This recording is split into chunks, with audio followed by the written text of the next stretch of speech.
Hello guys, good morning, good afternoon, good evening sa mga friends natin all over the world. Hello Philippines, hello USA, Europe, Australia, mga friends natin dyan sa Saudi Arabia, of course dito sa Southeast Asia natin, mga friends natin dyan sa Singapore, Malaysia, Japan.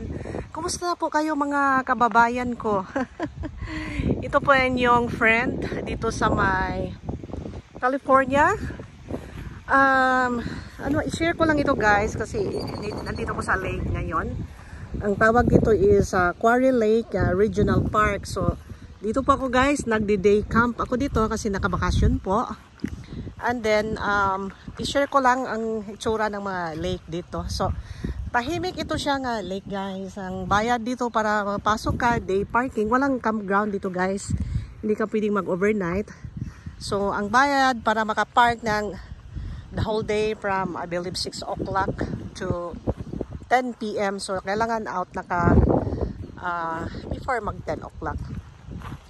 So isa din ito sa mga lake dito sa California nga gusto ko rin dahil tahimik siya. Hindi siya congested ba? Siguro kapag vacation baka marami ding tao dito. Yan. Oh, anong nangyari? Bakit ang tubig dyan nagre-retract? Kumaunti na yata ang tubig din eh. So I hope naman wala tayong coming na drought na naman. Hirap magda-drought guys. Hirap din. At saka init. Sobrang init dito guys. Galing ako ng sa may Nevada. Init, Arizona, init talaga. First time ko naka-experience ng 121 degrees Fahrenheit. So I try to escape fast back here in California, pero sa ngayon ako po ay nagka-camping-camping, pumunta sa mga lakes, sa mga ocean dahil nakabakasyon po tayo. Pasyal-pasyal kasi kapag back to work naman tayo, magka-busy na naman tayo. So, share ko lang guys. So, actually nagdi-day camp po ako dito. So, ito yung view niya guys. Marami nga bulaklak guys. So, hindi ko alam ng pangalan nito. If you know guys, let me know. Ganda siya guys. Ano siya, may puno siya. Ng kahoy. And then may mga flowers dyan. So, ang oras natin guys is past 8 na ng hapon. And past 9 dapat out na ako dito.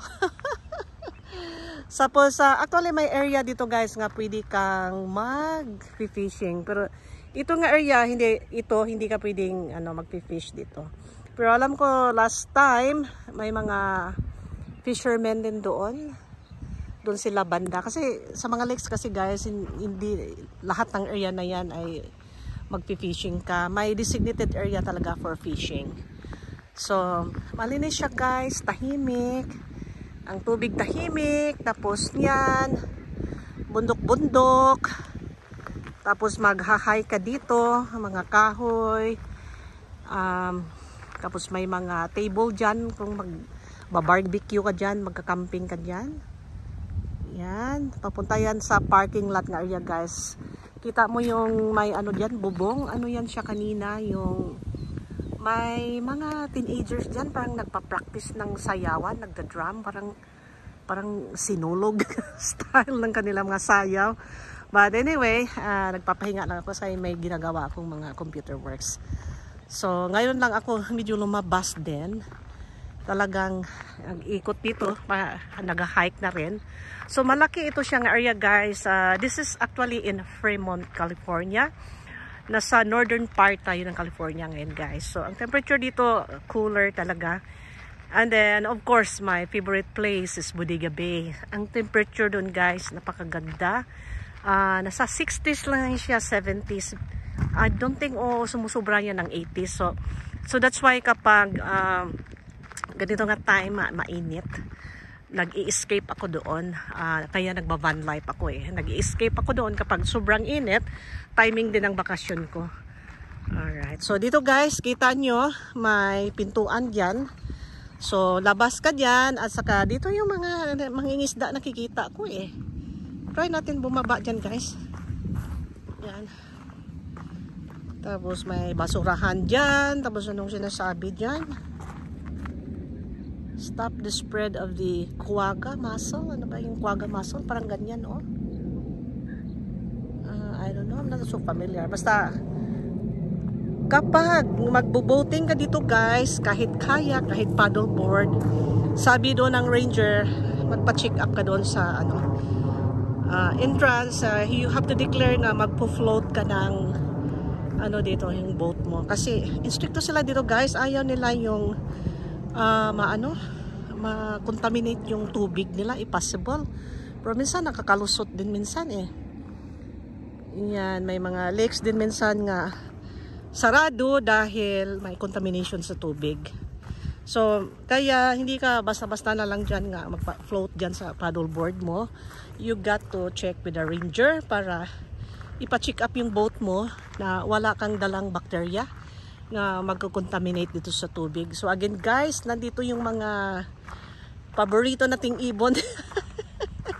Akala ko duck ang tawag ko dyan dati, mali pala. Ano siya, yung guess. Yan, ganyan. Ano sila, hindi sila yung super wild talaga kasi hindi naman sila nang a-attack eh. Diyan lang sila, behave lang sila. Oh. Hello guys, how are you? Alright, yan sila on. Diyan. Parang namamahinga na rin. Tapos i-close up natin itong tubig guys. Tingnan natin ang tubig, malinis. Oh, tingnan mo, oh, clear ang tubig. Yuhu! Good job, guys. Malinis ang tubig natin dito. Na-maintain. Tapos, dito nga area, wala kang makikita dito naglalayag na yung mga pang sports na katulad doon sa may shoreline. Kasi siguro, hindi siya mahangin dito guys. Oh. Talagang tahimik lang yung lake niya. Good for lang paddleboard or kayak, ikot-ikot ka dyan. Hindi siya gaano kalaki pero meron siyang pangalawang lake din doon, ang tawag Rainbow Lake. Ito naman Quarry Campground Regional Park. Ito yung mga lake niya. Yan, so actually maganda mag-practice dito ng fishing talaga guys, yung magka-cast ng fishing dahil yung fishing tawag niyan yung stick. Dahil siya, cool, tahimik. Mag-practice kaya ako ng magka-cast ng yung fishing, yung stick niya, bang tawag din, kalimutan mo tawag niyan. Hindi kasi ako nangingisda. Dapat mag-aral ako ng pangingisda guys, in case of emergency. In case of emergency, alam mo namang panahon ngayon, dapat handy ka. Kasi I don't know what's going on yung panahon natin ngayon, ng ibang klase. Sobrang init, tapos bigla na lang magkagulo, tapos bigla na lang may mga calamities dyan. So I think this is a time now nga mag-practice tayo ng survival. For me kailangan matuto ka ng paano ka mangisda, guro. Yaan mo, may time ako bibili ako ng fishing kahit yung crabbing. Pag-aralan ko niyan, just in case lang. Just in case. Yan. Ako recently natuto na rin ako sa yung magja-jump ng sasakyan. And then next time kailangan ko mag-aral pa anong magpalit ng gulong in case of emergency. You know how to survive. Yeah. Okay? Yan. Kung pwede pa lang mag-aral ako ng automotive, mag-aral ako, kaya lang vacation ko, bihira lang all the time, work as a nurse. Alam mo naman, trabaho ng isang nurse guys ay mahirap din, hindi madali, especially isang traveling nurse ka. If they say next week you're gonna be starting there, so next week diretso ka na, and then orientation mo 15 minutes, 30 minutes. Mahaba na yung 1 hour orientation or 45 minutes. Usually orientation ko nasa 30 minutes lang, 15 minutes. Here's the medication area, here's the supply, blah blah blah, then boom. I have sets of patients already. Okay, as a dialysis nurse, ang ratio namin dito is 1:12 California. So 12. And then meron akong technicians dyan, 3 hemodialysis technicians. And then, ang trabaho ng isang dialysis nurse dito, kasi nasa clinic ako kumbaga chronic dialysis, yung mga stable patient. So, trabaho mo, charging talaga, supervise, tapos troubleshooting kung anong mangyari sa pasyente. Then, you have to tell the technicians what we're gonna do. So, the technicians, they will follow your, order talaga. And nurses follow the doctor's order. So, supervision, guide, saka may problema, troubleshoot ka. Of course, carry na mga orders. So, sa emergency. Alright. Pero yung sa acute ako guys, sa ospital pa ko, yung bata-bata pa tayo, I do everything, the technical side of the machine, troubleshooting, all the hemodynamics. You got to survive there kasi acute nurse ka. So, I've been there.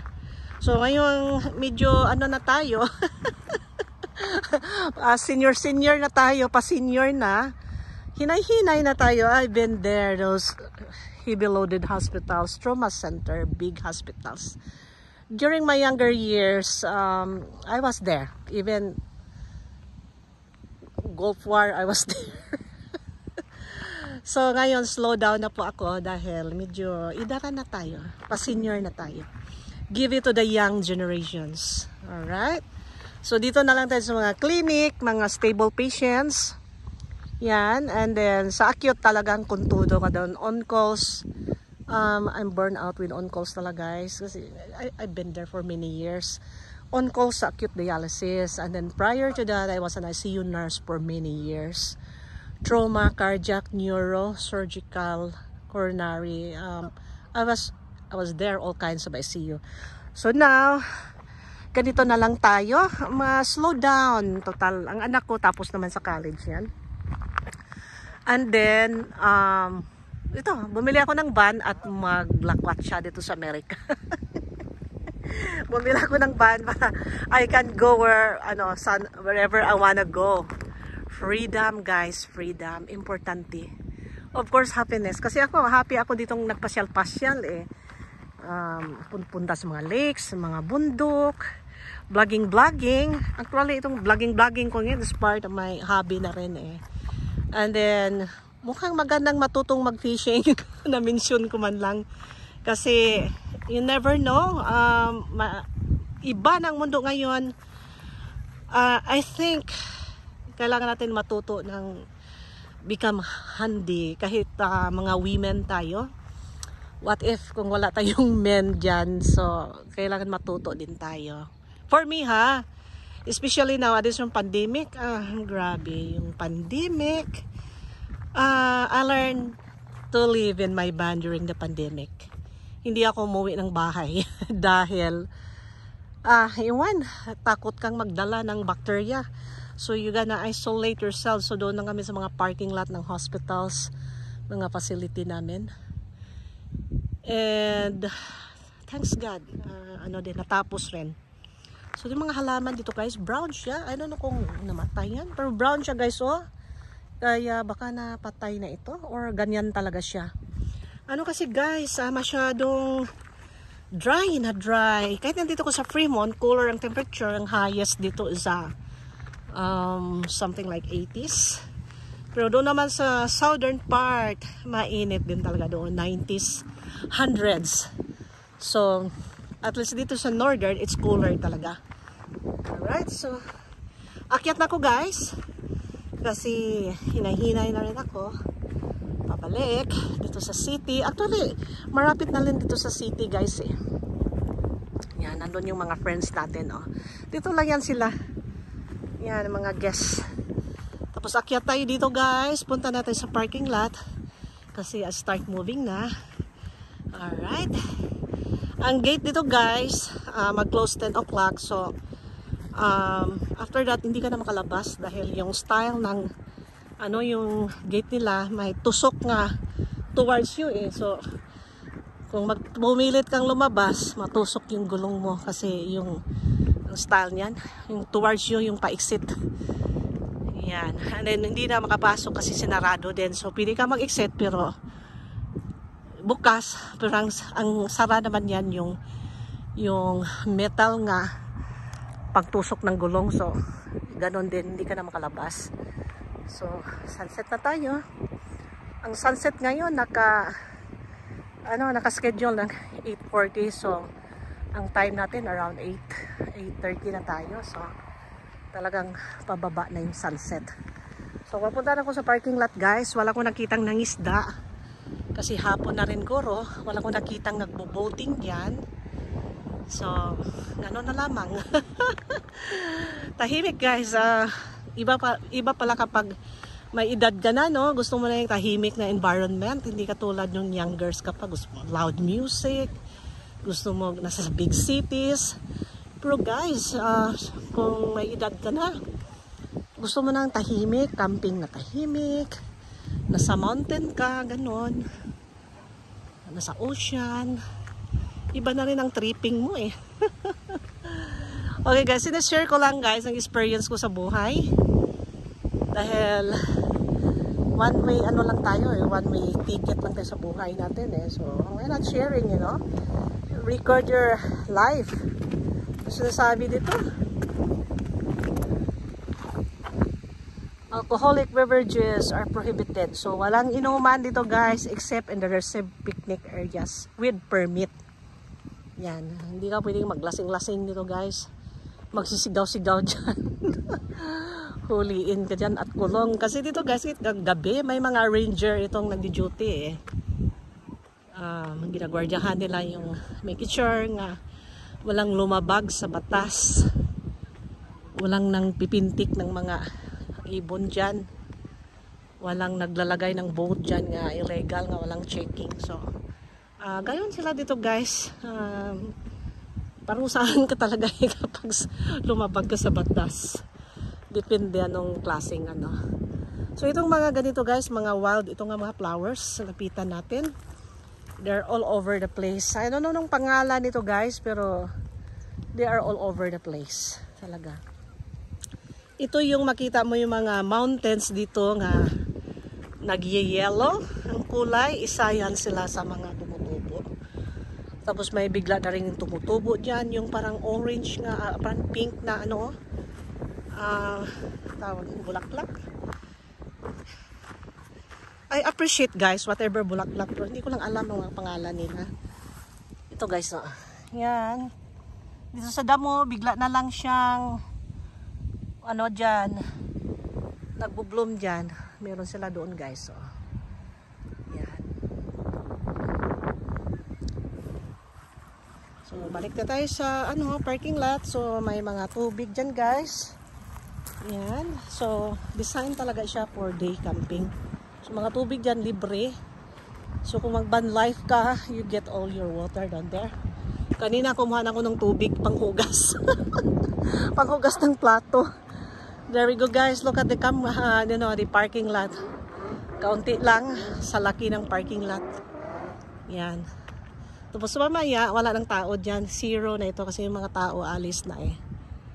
Tapos ito, access pavilion without vehicle access permit. Okay. Tapos, yan yung mga supot para sa aso mo. Libre yan. Kuha ka dyan at saka itapon mo sa basura. Kasi hindi pwedeng yung mag-poops yung aso mo tapos iwanan lang. Parang nakakahiya din eh kasi I believe there's camera everywhere. Pero parang, I don't know, parang mahiya ka rin.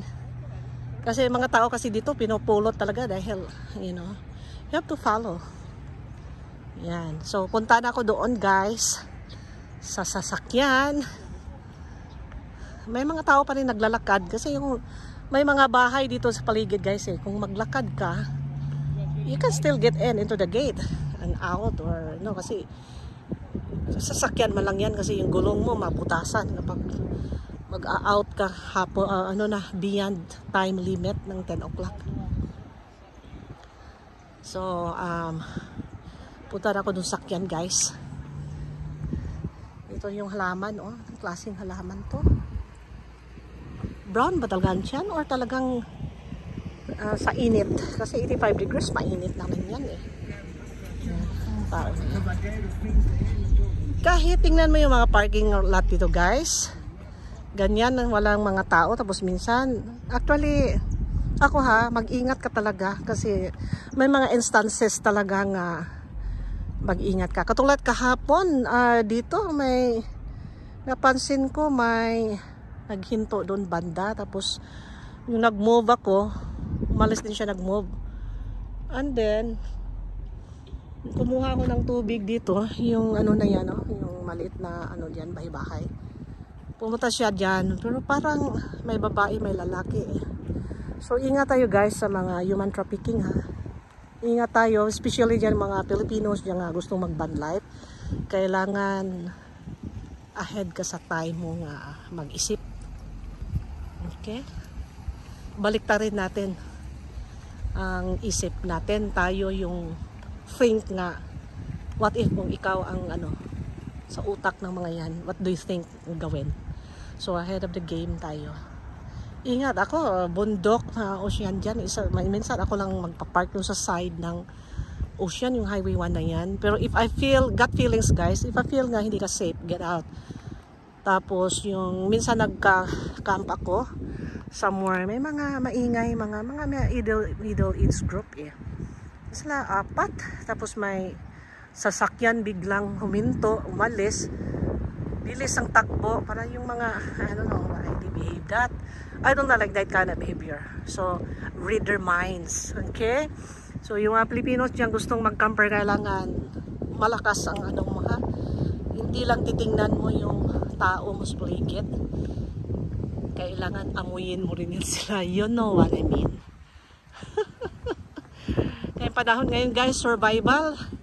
Dapat handi ka, whatever it is. May isang tao dito guys, oh. Tapos yung ano na siya, na yung sasakyan kahapon, ano siya, Mazda nga dark blue. Mga ganitong oras eh, kaunti nang naiwan. Ngayon medyo may mga tao pa, pero that time, kaunti lang naiwan. Tapos suminto siya. Pumasok ko sakyan ko. Sinundan ko, dinikitan ko yung likod niya. Anong gusto mo ha? Sige ka. Total, may araw pa naman. So dinikitan ko siya, sinundan, nag-forward. Sinundan ko siya, tapos doon, papuntang gate, dumiretso siya, hindi lumabas. Huminto ako, inobserbahan ko. Anyway, may mga camera naman din sakyan ko. So, naka-record. I mean, get ready ka talaga, and then, huwag kang pakita nga takot ka, kasi mas lalo kang takutin eh.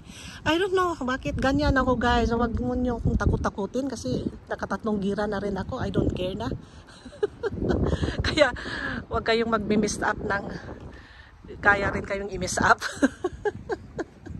Okay guys, dito ako kumakuha ng tubig kanina. Yan, mainom yan.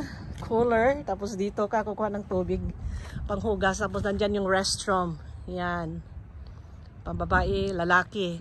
Usually dito ang mga ganito guys, mga regional park, mga day camp, mga malinis yan guys. Tapos doon sa may coastal area.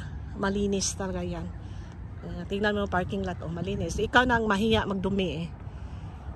Yan, isa na lang dyan, tapos dito kakahuyan, tapos may restroom dyan, may tubig, ang luwag ng parking lot, tapos may mga tao dito naka-parking.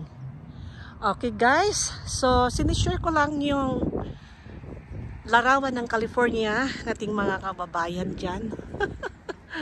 There's nothing wrong with sharing with our experience. Yun lang masabi ko, kasi ako nagbaban life talaga ako ngayon dahil bakasyon. Ang ma-advise ko lang, ingat po kayo. Hindi lang i-psychologize, tingnan yung mukha ng mga tao sa paligid mo. Of course, your gut feelings, amuyin mo rin yung mga yan.